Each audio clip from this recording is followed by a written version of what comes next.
فاتحة. بسم الله الحمد لله الرحمن الرحيم مالك يوم الدين إياك نعبد وإياك نستعين اهدنا الصراط المستقيم صراط الذين أنعمت عليهم غير المغضوب عليهم ولا الضالين. بار دیگر درود بھیجے گا محمد و آل محمد پر. صلی علی محمد و آل محمد. اعوذ باللہ من الشیطان الرجیم. بسم اللہ الرحمن الرحیم. الحمد للہ رب العالمین والصلاة والسلام على سید الانبیاء والمرسلین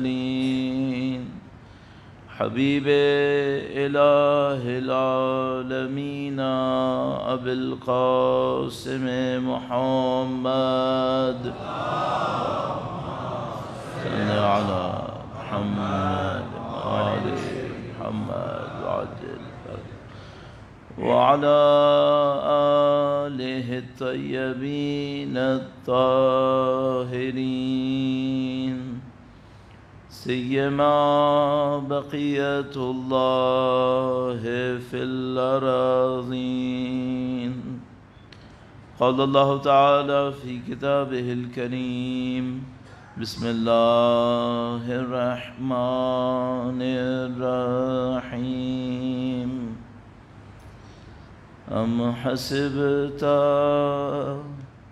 ان اصحاب الكهف والرقیم كانوا من آیاتنا عجبا. درود بھیجے گا محمد و آل محمد.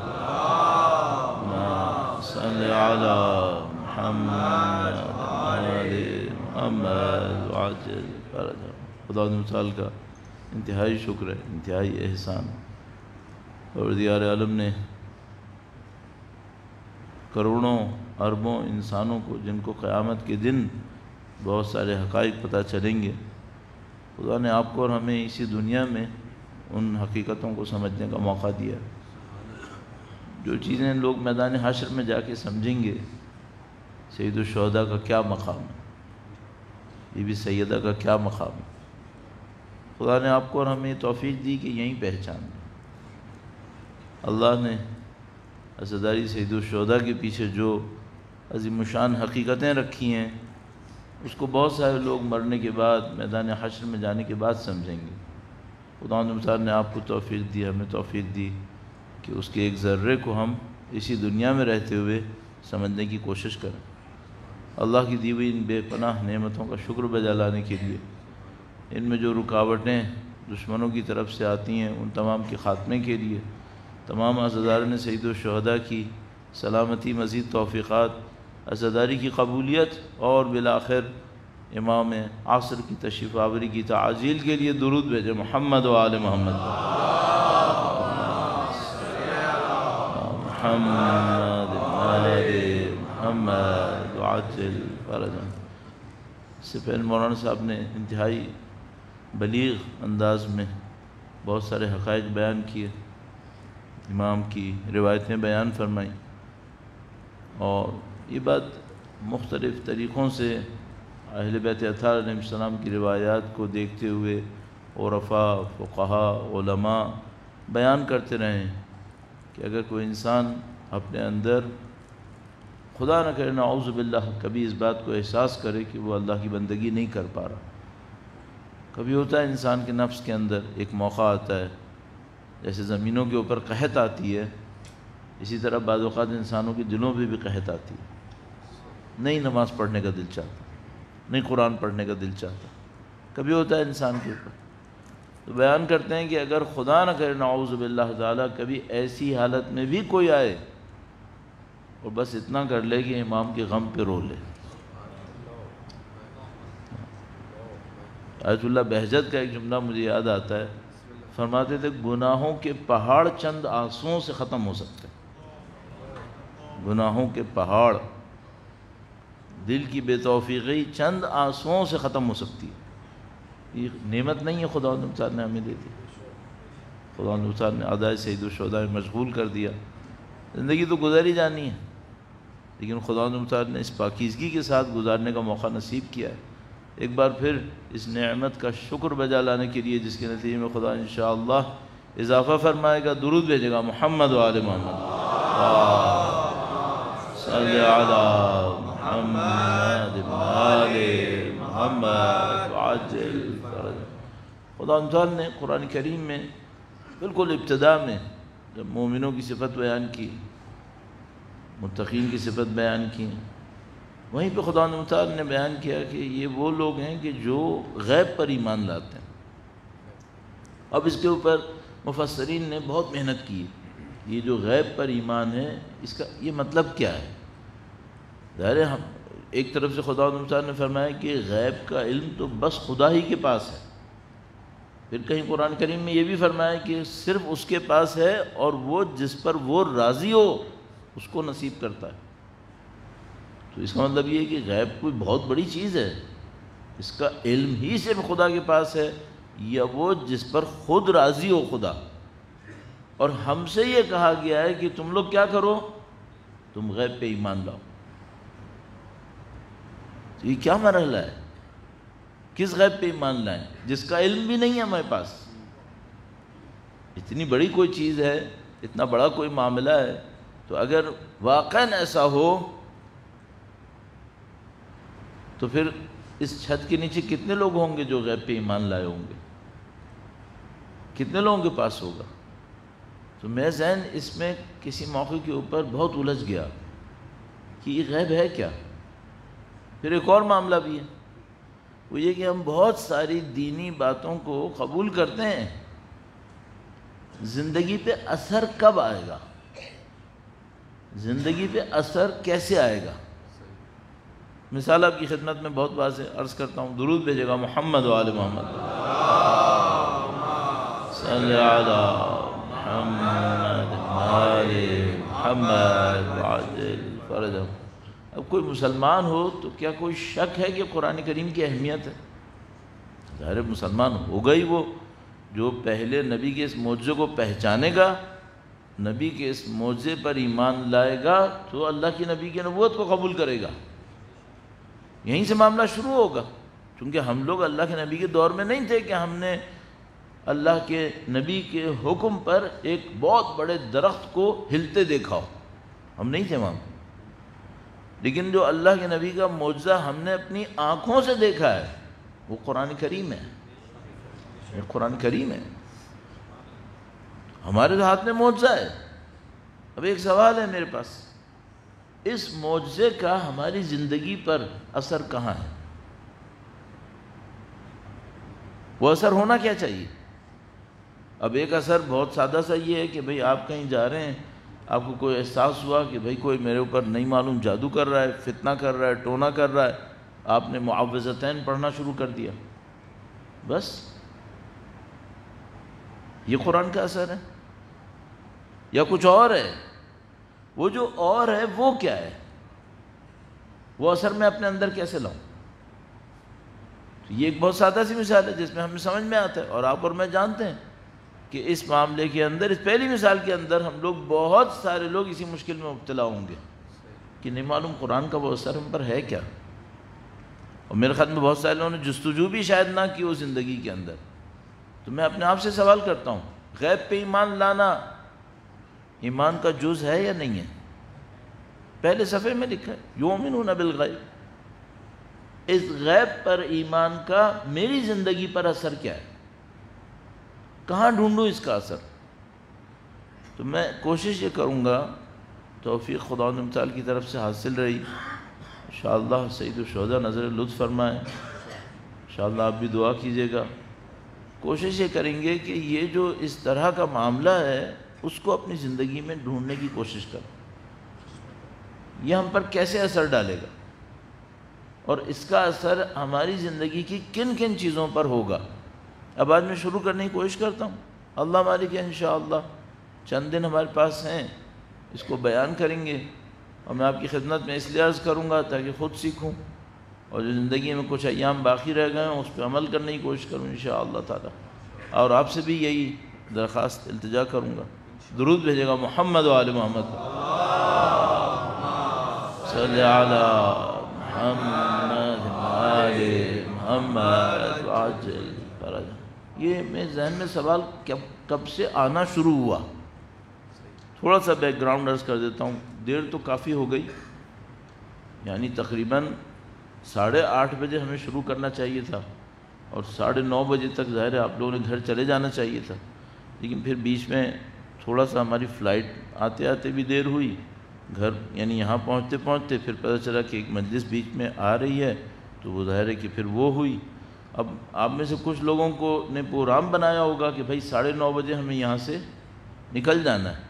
اب میرے پاس 2 راستے ہیں، ایک تو یہ کہ میں ان کے پروگرام کو فالو کروں اور 9:30 بجے ختم کر دوں، ایک راستہ یہ ہے، میرا دل بھی نہیں مانتا کہ بھئی میں بھی اتنی محنت کر کے آیا ہوں یہاں تک، اور اب میں اس کا بیچ کا ایک راستہ نکالتا ہوں، بیچ کا راستہ یہ نکالتا ہوں کہ بھئی اگر کسی نے 9:30 بجے جانے کا پروگرام بنایا تھا تو ہم نے کسی کو روکا ہے کیا؟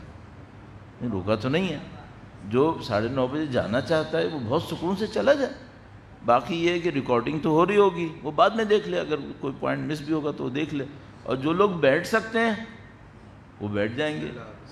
تو مجلس میں سب سے اچھی بات یہ ہے کہ نہ کسی کے آنے پہ بندش ہے نہ کسی کے جانے پہ بندش ہے، یہ تو ایک آزاد پلیٹ فارم ہے۔ اللہم صلی علی محمد آل محمد عاجل فرج۔ ہمیں خود لوگوں کے وقت کا واقعاً احساس رہتا ہے، خود بھی کوشش کرتے ہیں کہ دیر سویر نہ ہو، لیکن بہرحال اس کا حل میں نے آپ کی خدمت میں عرض کر دیا، تو اب کوئی پریشانی میں نہ رہے کہ بھئی مجھے اٹھ کے جانا ہوا تو کیا ہوگا، کچھ نہیں ہوگا، ہم نے تو خود کہا ہے آپ کی خدمت میں، ٹھیک ہے، باقی جو تھا وہ ہم اپنی ڈیوٹی بھی پوری کر لیں گے انشاءاللہ تعالی، ٹھیک ہے۔ ایک بار پھر درود بھیجے گا محمد و آل محمد پر، اللہم صلی علی محمد آل محمد وعجل فرج۔ قم میں طالب علم تھا، 1984 سے ایک دو سال قم کے باہر ایک مدرسے میں پڑھتا تھا، پھر تقریباً 86 میں قم میں آ گیا تھا، تو تقریباً 84 سے 1996 تک، اب مجھے یہاں سے کچھ بچے بیٹھے ہوں گے جو پیدا ہوئے ہوں گے 1996 میں، یہ بہرحال 1984 سے 96 تک میں نے دینی تعلیم حاصل کی تھی، اللہ کا کرم ہے الحمدللہ رب العالمین۔ اگر میں دوبارہ کوئی ٹائم مشین میں مجھے لے جائے 1984، خدا شاہد ہے، ممبر پہ بیٹھ کے کہہ رہا ہوں، مولا کا علم پیچھے لگا ہے، یہی کروں گا، دوبارہ طالب علم ہی بنوں گا، کیونکہ میں نے 40 سال میں تقریباً ایک بات سیکھی ہے، اس سے بڑھ کر شرف کوئی نہیں ہے کہ میں ذکر سید الشہداء کروں، اس سے بڑھ کر شرف وہ اللہ ہے، اس سے بڑھ کر نہیں۔ درود بھیجے محمد و آل محمد۔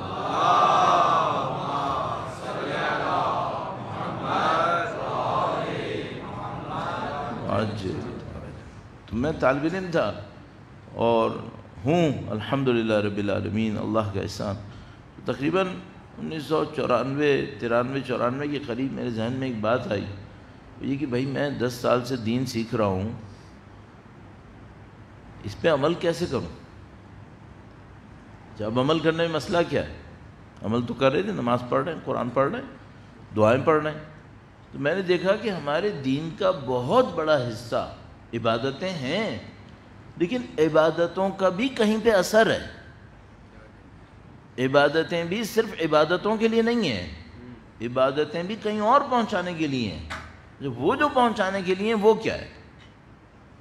تو وہ بالکل بریف کرتے ہوئے، بالکل مختصر کرتے ہوئے، وہ یہ کہ اللہ عبادتوں کے ذریعے سے ہمارے اندر کچھ صفتوں کو جگانا چاہتا ہے۔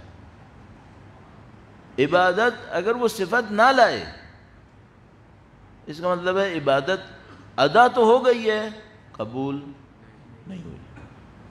یعنی آپ خود سوچیں، ان الصلاۃ تنہا عن الفحشاء والمنکر. تو اگر نماز ہوئی، قبول ہوئی، تو فحشاء نہیں ہوں گے. فحشاء نہیں ہوئے، پاکیزگی ہوگی.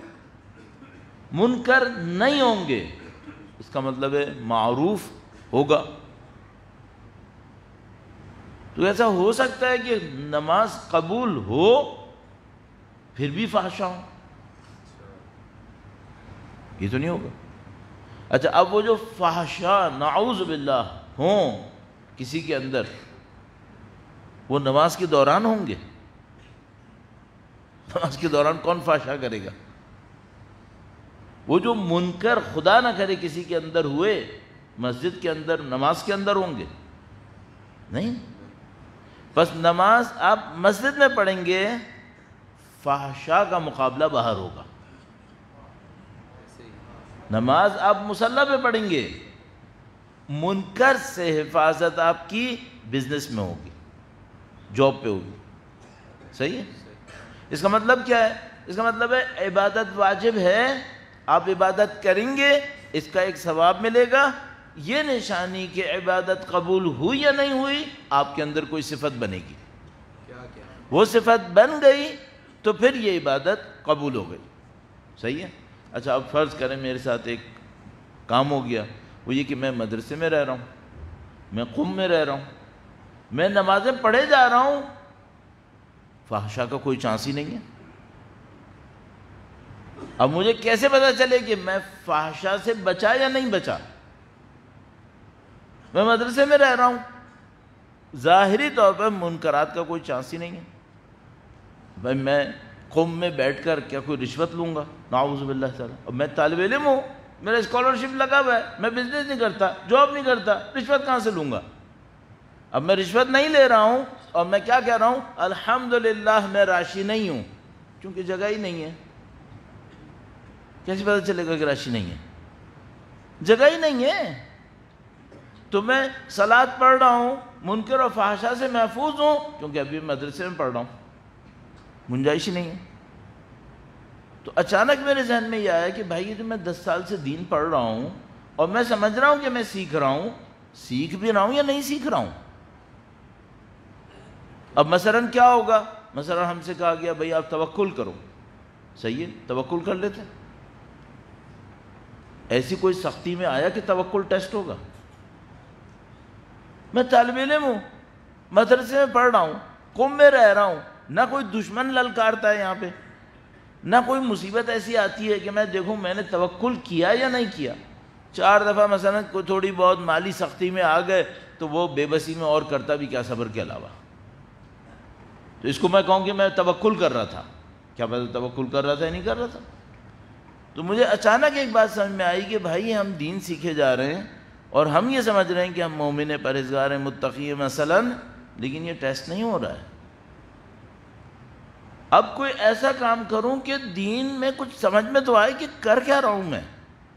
تو پھر آہستہ آہستہ میں اس پہ شفٹ ہونا شروع ہوا کہ دین کو ٹیسٹ کرتا ہوں، اپنے دین کو آزماتا ہوں جو میں نے سیکھا ہے. اور مجھے یاد ہے پہلی چیز جو میرے دماغ میں آئی کہ اس کو مجھے آزما لینا چاہیے، اور میرے سامنے پورا دین آ گیا. اور اس دین میں بہت ساری ایسی چیزیں تھیں جو میں آزما ہی نہیں سکتا تھا، میرا کیلیبر ہی نہیں تھا. وہ کوئی میدان کربلا میں اکیلا کھڑا ہو، یہ ہمارا کیلیبر نہیں ہے.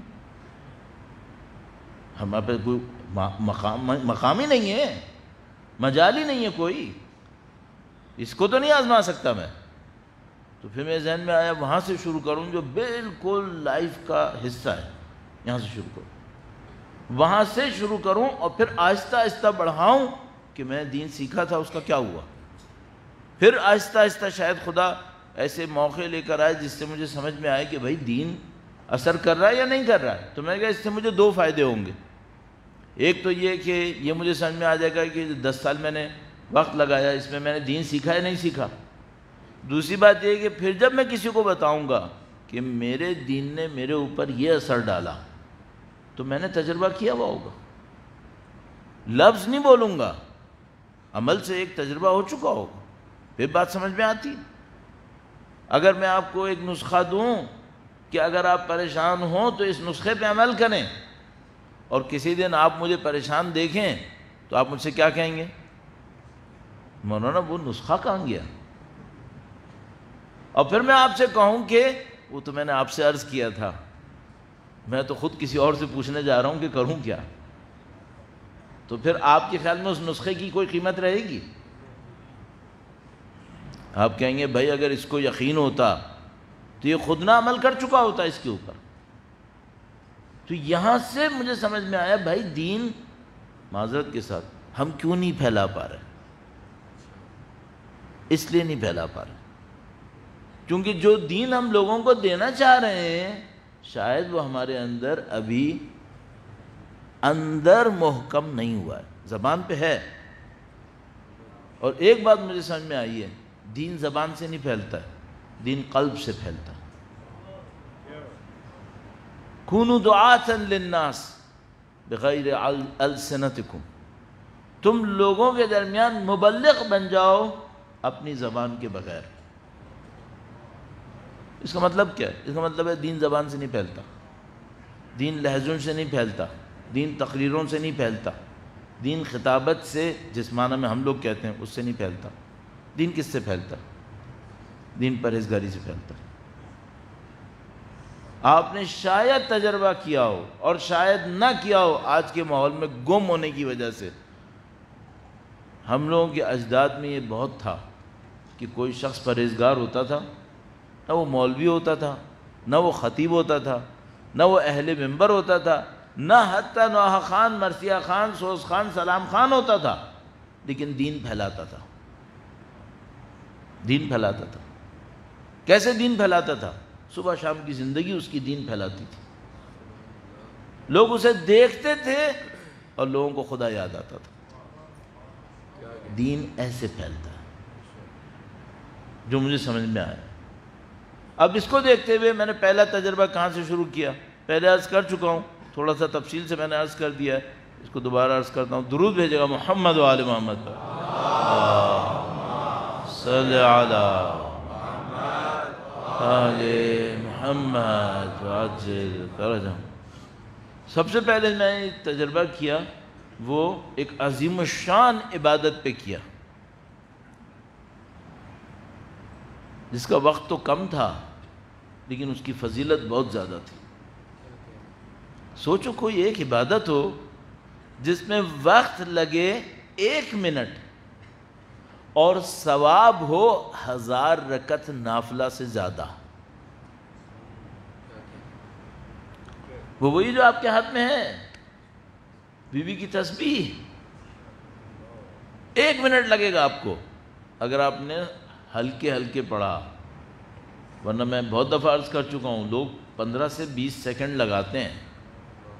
اگر آپ خدا نہ کرے نعوذ باللہ تعالیٰ اس کیٹیگری میں ہیں جو 15 سے 20 سیکنڈ میں 200 کلمات ادا فرما رہے ہیں، تو میں آپ سے درخواست کروں گا ہاتھ جوڑے بغیر 10 بستہ یہ حرکت مت کریں، سکون سے پڑھیں، زیادہ سے زیادہ اتنا رکھیں اللہ اکبر اللہ اکبر اللہ اکبر، اس اسپیڈ سے، اس سے زیادہ مت بڑھائیں، ورنہ آپ کا ثواب بہت کم رہ جائے گا، اثر نہ ہونے کے برابر ہوگا۔ ثواب پھر بھی ہوگا، وہ بات نہیں آئے گی۔ تو میں سب سے پہلے سوچا بھائی یہ تسبیح کیا ہے؟ ظاہری طور پر بچپن سے سن رہا تھا، بچپن سے میری والدہ نے مجھے نماز سکھائی تھی تو تسبیح پڑھنا سکھایا تھا۔ پہلے تو ہم لوگ واجب سمجھ کے پڑھتے تھے، جب تک ہم قم نہیں گئے تھے ہم سمجھتے تھے یہ نماز کا واجب حصہ ہے۔ البتہ اس زمانے میں واجب مستحب کی تمیز نہیں تھی، بس جو والدین نے سکھا دیا ہم سمجھتے تھے نماز پوری یہی ہے، تو ہم لوگ قنوت سمجھتے تھے واجب ہے۔ اور یہ جو 3 دفعہ اللہ اکبر اللہ اکبر اللہ اکبر، اس کو ہم سمجھتے تھے یہ واجب ہے، پھر تسبیح بھی سمجھتے تھے واجب ہے، اس طرح پڑھتے تھے، ورنہ سمجھتے تھے نماز ہوئی ہی نہیں ہے۔ یہ تو بعد میں سمجھ میں آیا کہ نہیں بھائی واجب نہیں ہے، مستحب ہے، لیکن بچپن سے سن رہے تھے۔ اچھا کیا سن رہے تھے؟ میں لمبی داستان میں نہ جاؤں، لیکن بہرحال جو ہم سن رہے تھے وہ صحیح تھا، اور وہ یہ کہ یہ تسبیح بی بی کو اللہ کے نبی نے ہدیہ فرمائی تھی۔ اللہ اکبر۔ تھوڑا سا سوچ لیں کہ یہی ایک جملہ کہ ہم تک تسبیح، معذرت کے ساتھ یوں ہی عرض کر رہا ہوں، کوئی کمی کسی مقصود، ہم تک یہ تسبیح جابر بن عبداللہ سے نہیں پہنچی ہے، بی بی سیدہ سے پہنچی ہے۔ اللہ اکبر، درود بھیجے گا محمد و آل محمد کا، صلی علی محمد محمد۔ شاید کسی کو برا لگے میں نے کیوں کہا جابر بن عبد، میں کہنا کیا چاہ رہا ہوں، میں کہہ رہا ہوں راوی اس تسبیح کا نبی سے لے کر دینے والی خود ذات بی بی کی ہے۔ مثلا ایسا نہیں ہے مثلا ایک عام صحابی گئے نبی کے پاس، ان سے پوچھا اے اللہ کے نبی مجھے فلاں کام ہے میں کیا کروں، اللہ کے نبی نے کہا یہ کرو، یہ نہیں ہوا ہے۔ وہ ہستی گئی ہیں جن کے احترام میں اللہ کے نبی کھڑے ہو جاتے تھے، وہ گئی ہیں، انہوں نے فرمایا یہ میری زندگی کا معاملہ ہے، کیا ایک خادمہ ملے گی؟ اللہ کے نبی نے کہا کہ نہیں، اس سے بڑھ کر دوں گا، اس سے بڑھ کر دوں گا۔ یہ جملہ میرے دماغ میں کھپ گیا، میں نے کہا کہ میں نے یہ آزمایا کیوں نہیں آج تک کہ تسبیح مجھے دنیا کے خادموں سے بڑھ کر کچھ دے دے۔ صحیح ہے؟ آپ کو خادم کیوں چاہیے ہوتے ہیں؟ نوکر کیوں چاہیے؟ آپ کو نوکر چاہیے، بہت سارے کام آپ نہیں کر سکتے وہ کر سکتا ہے۔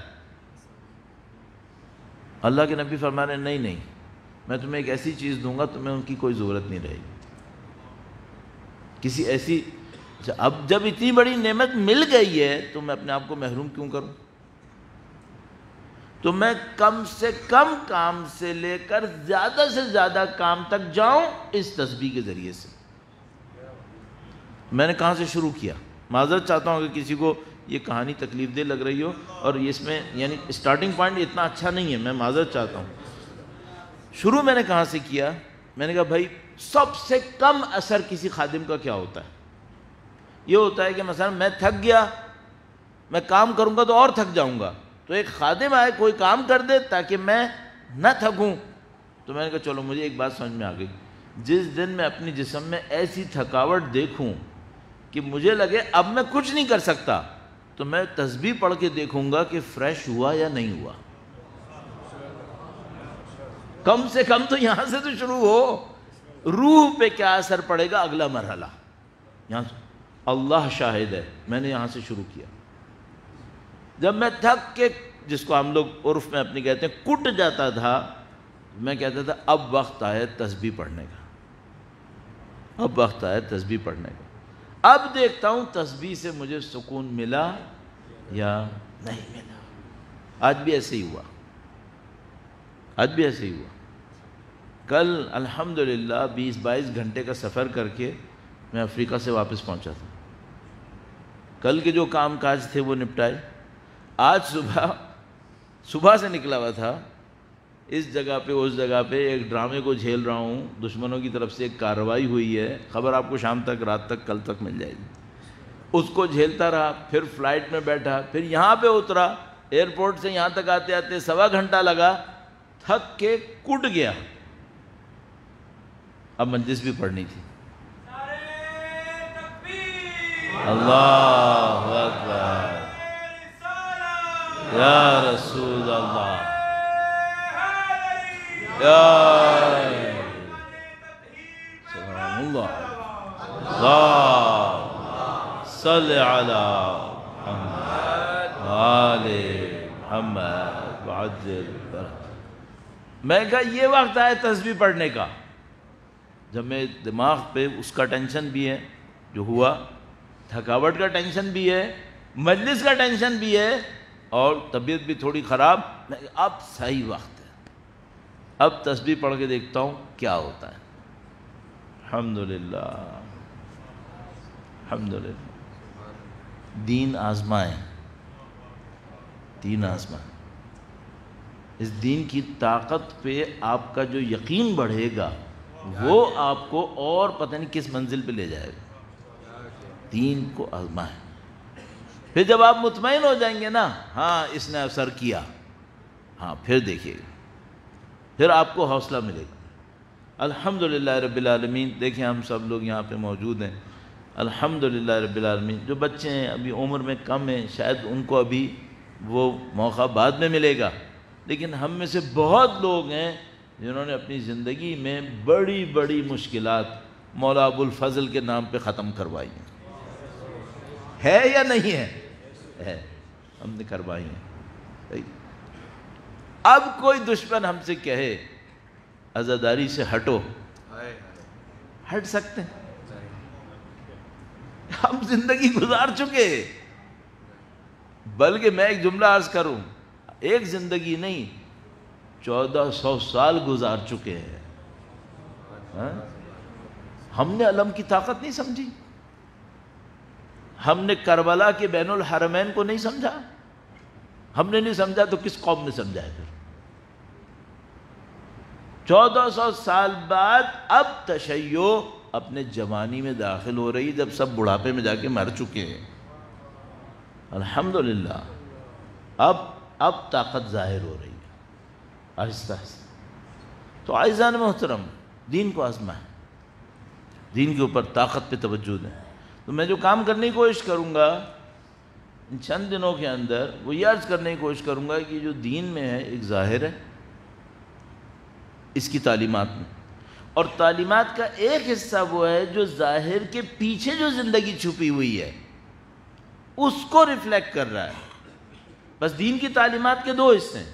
ایک وہ حصہ ہے جو ہمیں یہ بتاتا ہے ظاہر کیا ہے، ایک وہ حصہ ہے جو اسی کے ساتھ ساتھ ہمیں یہ بتاتا ہے کہ اس ظاہر کے پیچھے ایک باطن بھی ہے. اب ہم یہ کوشش کریں کہ ہم اس ظاہر کو اس باطن سے کسی طرح جوڑ سکیں. اچھا، اگر ہم نے یہ نہیں کیا تو کیا ہوگا؟ خدا نہ کرے، نعوذ باللہ تعالی، اگر ہم نے یہ نہیں کیا تو ہم ظاہر میں رہ جائیں گے اور باطن کا جو فائدہ ہے وہ ہمیں نصیب نہیں ہوگا. اس کے بعد کیا ہوگا؟ اس کے کچھ عرصے کے بعد نعوذ باللہ تعالی، صد نعوذ باللہ تعالی، ہماری نسلیں ظاہر سے تھک جائیں گی. وہ ظاہر سے تھک جائیں گی اور ہم ان کو نہیں سمجھا پائیں گے کہ ہم نے اس ظاہر کو کیوں لیا تھا. کیوں؟ چونکہ ہم نے خود باطن تک پہنچائی حاصل نہیں کی. یہ چیلنج ہے. گزشتہ نسلوں کے اندر یہ خوبی تھی یا وہ لوگ کمی تھی کہ وہ ظاہر پہ عمل کرتے تھے، باطن تک نہیں بھی پہنچتے تھے، وہ اس کو چینج کرنے کے موڈ میں نہیں تھے. اب ایسا نہیں ہے. اب یہ جتنے بچے یہاں بیٹھے ہیں، حتیٰ بزرگ بچے جتنے بھی لوگ بیٹھے ہیں، یہ سب لوگ آئیڈیالوجیز کے چوراہے کے اوپر بیٹھے ہوئے ہیں. ہر روز ایک آئیڈیالوجی آ رہی ہے، ہر روز ایک نیا چیلنج آ رہا ہے، دین کے نام پر، بے دین کے نام پر، کہیں اقتصاد کے نام پر، کہیں معیشت سیاست کے نام پر، کہیں معاشرے کے نام پر. اگر یہ باطن تک نہیں پہنچے اور وہ اصلی اثر نہیں ملا، کب تک ظاہر کو لے کے چلیں گے؟ اب کہاں سے شروع کروں؟ ایک بات تو میں نے عرض کر دی تسبیح کے سلسلے میں، تو میرا تکیہ کلام ہے، جہاں جاتا ہوں کچھ نہ کچھ اس سلسلے میں عرض کرتا ہوں. لیکن ایک اور بات عرض کروں گا، یہاں سے ہم شروع کریں گے اور انشاءاللہ 3-4 دن کوشش کریں گے، اگر مجھے کچھ مل پایا بیچ میں تو میں عرض کرتا رہوں گا. باقی انشاءاللہ خدا سے دعا کریں گے کہ خدا ہمیں دین سیکھنے کی سعادت نصیب فرمائے انشاءاللہ تعالی. خاندان اہل بیت اطہار علیہ السلام پر درود بھیجیں. محمد و آل محمد صلی علی محمد محمد عجل فرج. ایک بات عرض ہو گئی تسبیح کے سلسلے میں، اصول عرض ہو گیا. کیا اصول عرض ہوا؟ دین کو آزمائیں. اس کے ساتھ ایک اور بات عرض ہوئی، ہر ظاہر کے پیچھے ایک باطن ہے. ظاہر پہ نہیں رکیں، باطن تک جائیں، دین کی تعلیمات کو اس باطن میں دیکھیں. مثال،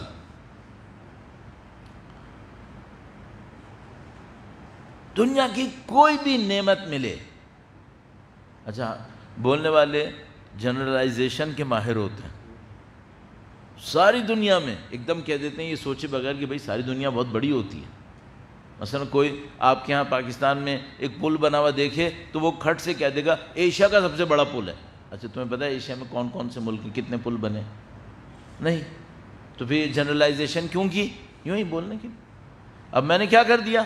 میں نے جنرلائزیشن کر دی. دنیا کی ساری نعمتیں اب کوئی مجھ سے کہتے ہیں بتائیں نعمتیں کتنی ہیں؟ نہیں مجھے نہیں پتا، لیکن مجھے ایک قانون سمجھ میں آ رہا ہے. وہ کیا ہے؟ دنیا کی ساری نعمتیں اینڈ میں اگر ایک چیز نہ دیں تو وہ نعمت نہیں رہتی. کوئی بھی نعمت لے لو دنیا کی ساری نعمتیں اگر اینڈ میں اس نعمت سے ہمیں سکون نہ ملے پھر وہ نعمت نہیں ہے، وہ پھر زحمت ہی زحمت ہے. مثال دینا کوئی مشکل کام نہیں ہے. آپ کو دنیا کا مہنگا ترین گھر مل جائے اور آپ کو کہہ دیا جائے کہ یہ آپ کا ہو گیا، اتنے سال کے لیے ہو گیا، سب کچھ ہو گیا، ایک شرط ہے، جب تک اس میں رہو گے سکون نہیں آئے گا. ہاں بھائی، شفٹ ہونے کو تیار ہے؟ ایک طالب علم تھا، ظاہراً مجھے یاد آتا ہے آیت اللہ مشکینی نے واقعہ سنایا تھا. کہنے کہ ایک طالب علم تھا، وہ کسی نے مثلاً کسی استاد نے کہا کہ بھئی جو خدا سے مانگو ملے گا، کیوں نہیں ملے گا، یہ طریقہ. اس نے کہا کہ مولانا یہ طریقہ کنفرم ہے آقا؟ انہوں نے کہا اب کنفرم ہے، جو مانگتا ہے ملتا ہے. وہ گیا ایک دعا کے پیچھے پڑ گیا، پھر آ کر اپنے استاد سے کہا استاد میں نے آپ کی بات سمجھ لی ہے، میں اس کو استعمال کر رہا ہوں، میری ایک دعا ہے، مجھے وہ دعا چاہیے. انہوں نے کہا مت کرو، کوئی ڈھنگ کی چیز مانگو، یہ کیا پاگل پنا ہے؟ کہنے لگا نہیں مجھے یہی چاہیے. کہا دیکھو میں تم کو ہوشیار کر رہا ہوں، نہیں کرو یہ کام، یہ تمہارے لیے فائدہ مند نہیں ہوگا. کیا چاہیے؟ مجھے مرسیڈیز بینز چاہیے. قوم کا طالب علم جس کا شہریہ 20 تاریخ تک نہیں چلتا، وہ ایک عبادت کا عمل کر کے خدا سے کیا کہہ رہا ہے؟ مجھے مرسیڈیز بینز چاہیے. ایرانی اس کو بینز کہتے ہیں، ہم لوگ مرسیڈیز کہتے ہیں، کیونکہ ایرانیوں کے اس کے کارخانے میں شیئر تھے تو ایران میں بنتی تھی، وہاں سب سے بڑی گاڑی وہی سمجھی جاتی تھی. اس نے کہا مجھے چاہیے. اب ان کا استاد سمجھا رہا ہے بیوقوف انسان، تمہیں مانگنا ہے کوئی معنویت مانگو، کوئی نماز شب مانگو، کوئی اولاد صالح مانگو، کوئی خدمت مانگو، یہ کیا مانگتے ہو تم؟ کہنے لگا نہیں مجھے یہ چاہیے. کہنے لگا ٹھیک ہے پھر انجام تم ہی دیکھنا. انہوں نے یہ بتایا ایک ایکسیڈنٹ میں اپنے اہل خانہ سمیت فوت ہوا اسی گاڑی میں.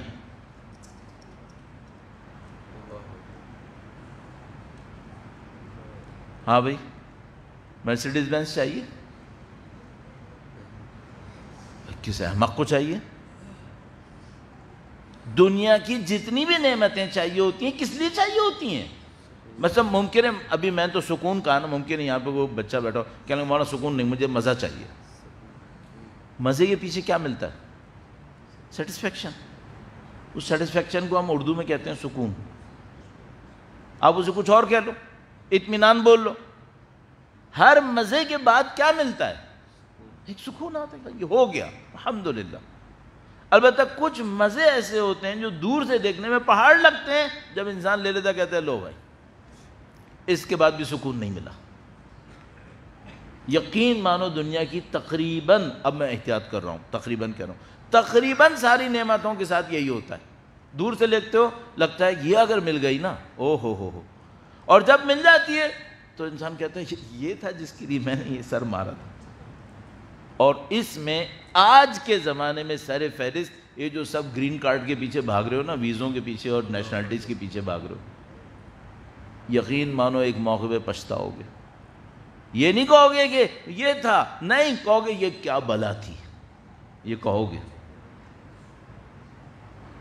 تو جو بھی اس موڈ میں ہے، اور یہاں تو ایسے تو بحریہ ٹاؤن ہے، یہاں تو تقریباً ہر آدمی موڈ میں بیٹھا ہوگا، اس کے سوچ سمجھ کے کرنا. ابھی بول رہا ہوں سوچ سمجھ کے کرنا، بعد میں پچھتانا پڑے گا. دنیا کی ہر نعمت کے پیچھے سکون چاہیے. اچھا اب میں ایک بات پوچھتا ہوں، ایک سکون کا ظاہر ہے، ایک سکون کا باطن ہے. اگر مجھے ظاہر کا سکون چاہیے، پیسہ چاہیے، طاقت چاہیے، شہرت چاہیے، اور خدا کا دین ایک دفعہ بھی مجھ سے یہ نہیں کہتا تم زندگی گزارو پیسے کے لیے، طاقت کے لیے، شہرت کے لیے. صحیح ہے؟ کبھی کوئی روایت ملی جس نے کہا کہ تمہاری زندگی کا مقصد پیسہ کمانا ہے؟ نہیں، کوئی روایت میں نہیں تمہاری زندگی کا مقصد طاقتور ہونا ہے، مقصد نہیں، تو خدا کو مجھے سکون تک نہیں پہنچانا۔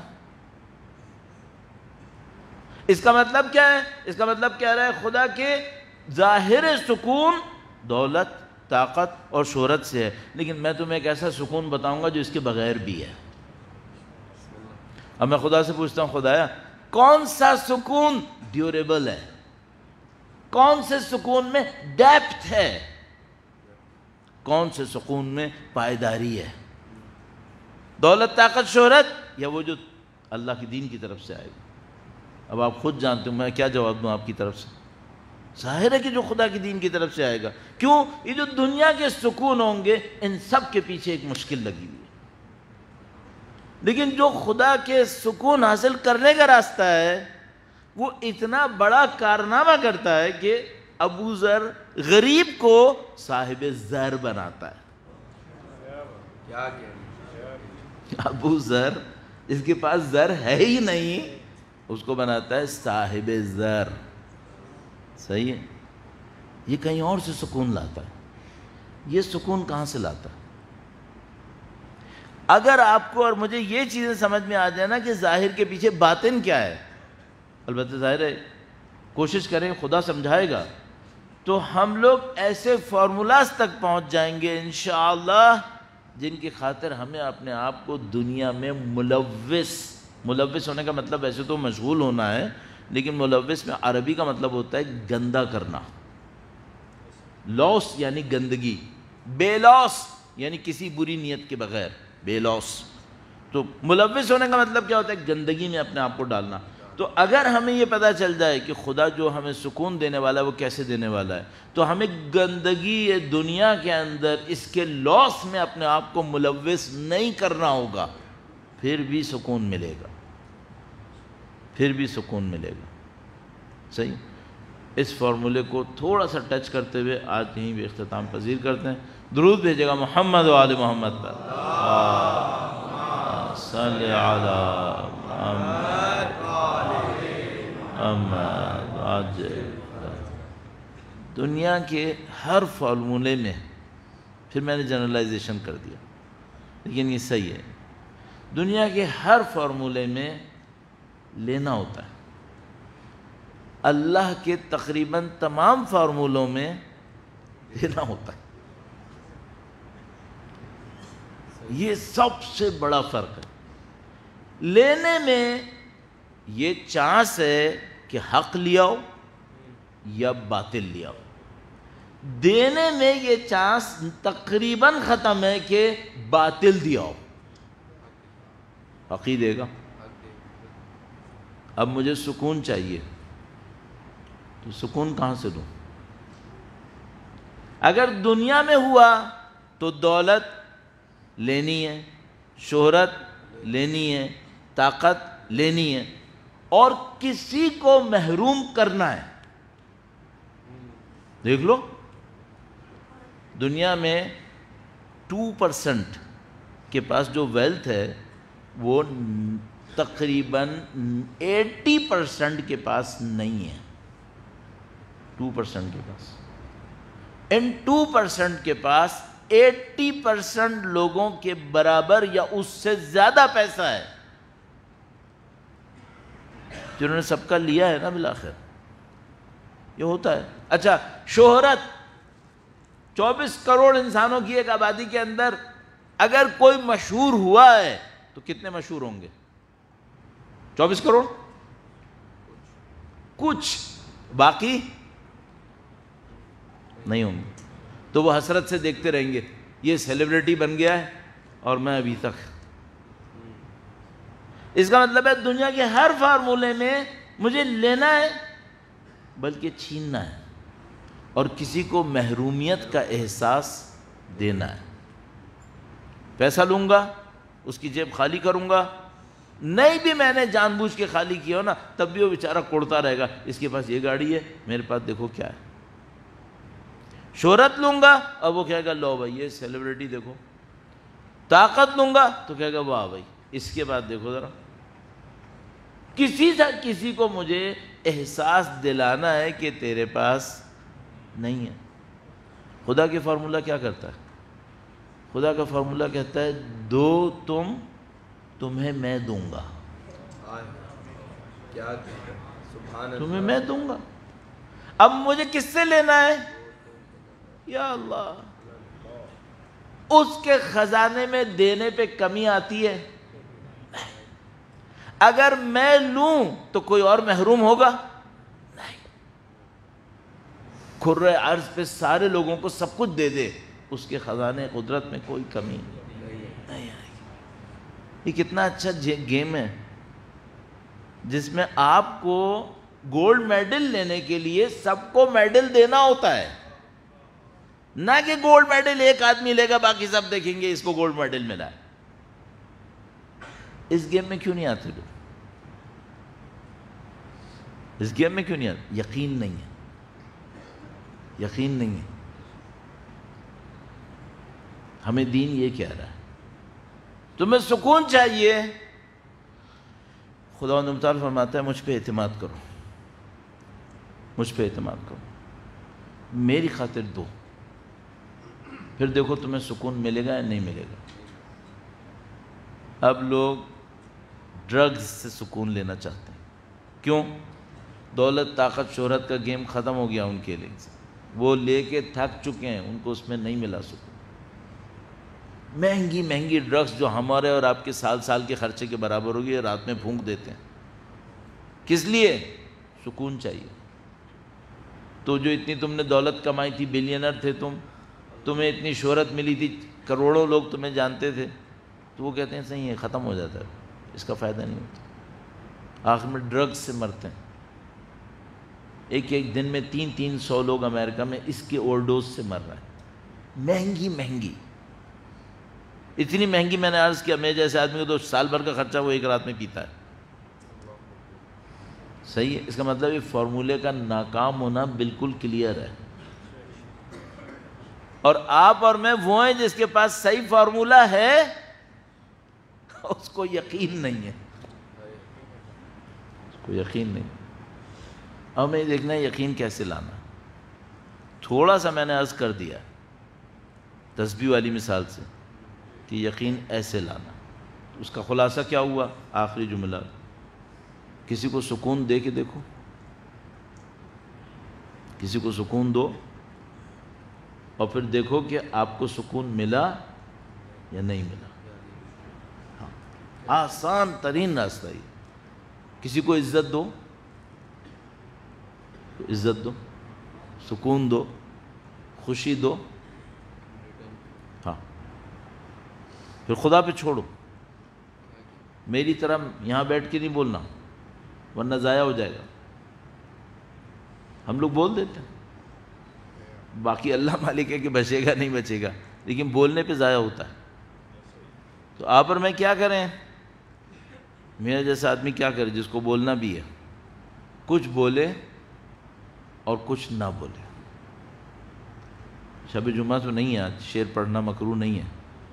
مولانا جلال الدین رومی نے کہا تھا، ہر کرا اسرار حق آموختند، مہر کردند و دہن را دوختند۔ جس کو بھی حق نے اپنے راز سکھائے، اس کے منہ پر ایک مہر لگائی اور اس کے لبوں کو سی دیا۔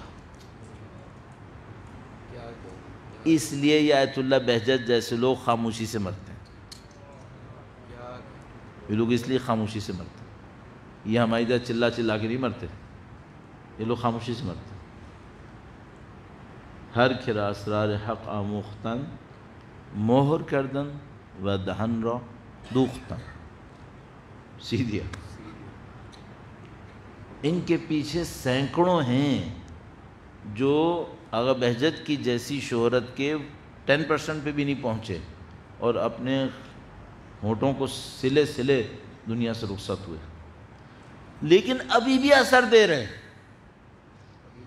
ابھی بھی اثر دے رہے۔ یہ عجیب، مجھے سمجھ میں آیا ابھی ایسے سوچ کر، وہ یہ کہ جو دنیا میں زیادہ مظلومی میں مرا ہے اس کا اثر اس سے کہیں زیادہ ہے جس کو دنیا میں مظلومیت نہیں جھیلنی پڑی۔ اس کے وجود کا اثر زیادہ ہے جس کو دنیا میں مظلومیت جھیلنی پڑی. مصائب سے رب بن گیا. کس کے نام پہ بیٹھے؟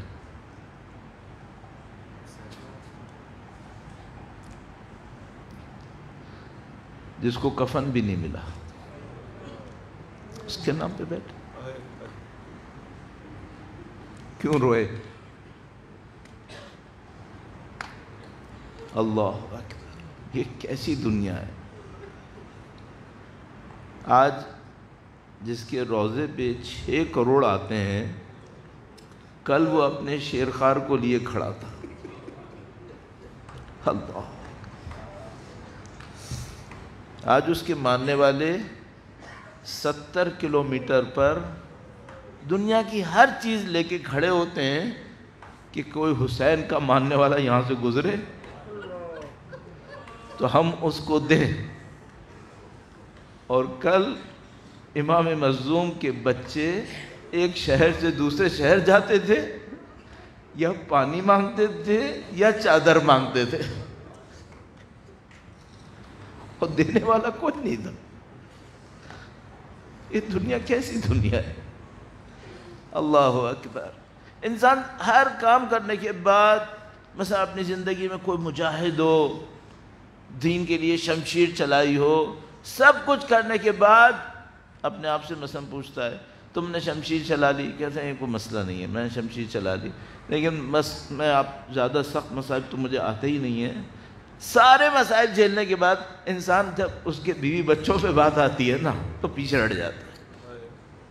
کہتے نہیں خدا ہے بس تو جان میں ہوں، میرے بیوی بچے نہیں. اور امام حسین وہ ہے جو وہ بھی لے کر آ گئے میدان کے اندر. بس ایک جملہ اور عرض کروں، امام نے کہا کہ خدایا بچوں کو میں لاؤں گا، عورتوں کو سجاد دے کر آئے گا.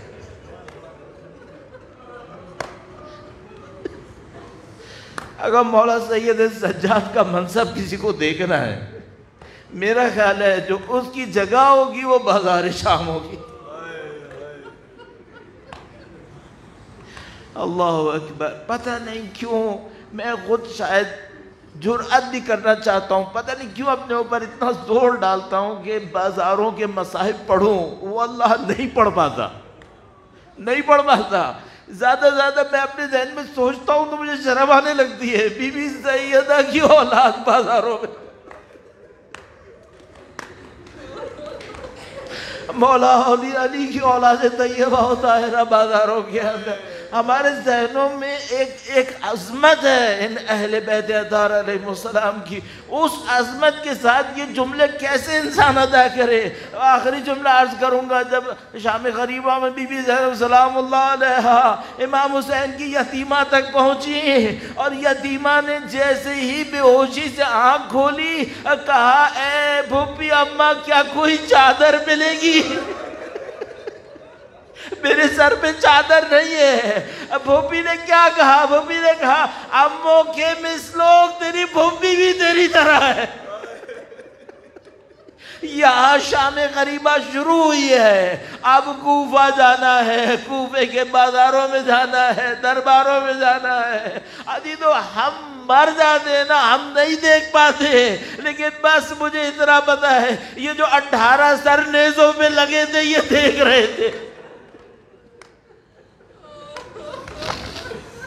الا لعنت اللہ علی القوم الظالمین وسیعلم الذین ظلموا ای منقلب ینقلبون. پروردگار تو جانتا ہے پاک پروردگار، تجھے واسطہ نبی اولاد نبی کا اس خلیل کو اپنی بارگاہ میں قبول فرما.